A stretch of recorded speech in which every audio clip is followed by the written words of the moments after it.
1 month pa pala. 1 month po. Okay. Yan, good morning yan. Dito tayo ngayon sa San Del Monte, Bulacan. Dito sa Access Suzuki. Ito, nakita lang tayo ni Sir sa TikTok account natin. Tsaka yun, nagpa-schedule sa atin.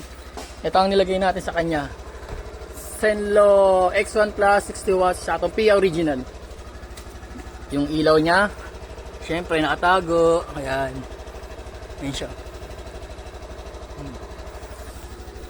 Tapos yung switch yan. Sa mga normal na ginagawa sa Access Suzuki.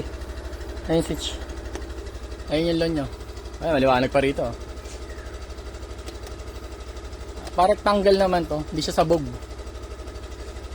Ayan, ayan. Pag nakalo ka, passing light sa high, ayan, pang pitik mo. Ayan. Pag naka-high naman, low. Tapos kapag naka-off, sabay. Tapos pwede mo siyang isabay sa high.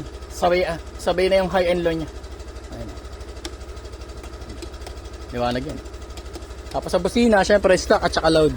Ayan, andito yung switch niya. Tinago natin. Stock, then loud. Ayan, diba? Ganun siya kalakas. Yung ilaw. Ayun o. Ha? Tama dilaw yan, no? Opo. Ay, ano pa lang yan, sir? Puti pa lang po. Ayun yung high niya. Ayan, dilaw. Yung dilaw na Liwanag yan. malabas sa high. Opo. Liwanag. Ayan, ano ang ginawa natin dyan? No void warranty ginawa natin dyan. No cut, no splice, nakahinang, syempre nakasil lahat ng wire dyan. Para maistig na tapos wala rin sabit. Ayan siya. Ayan, dito sa San Del Monte, Bulacan, sa Access Suzuki. Ayun lang. Thank you.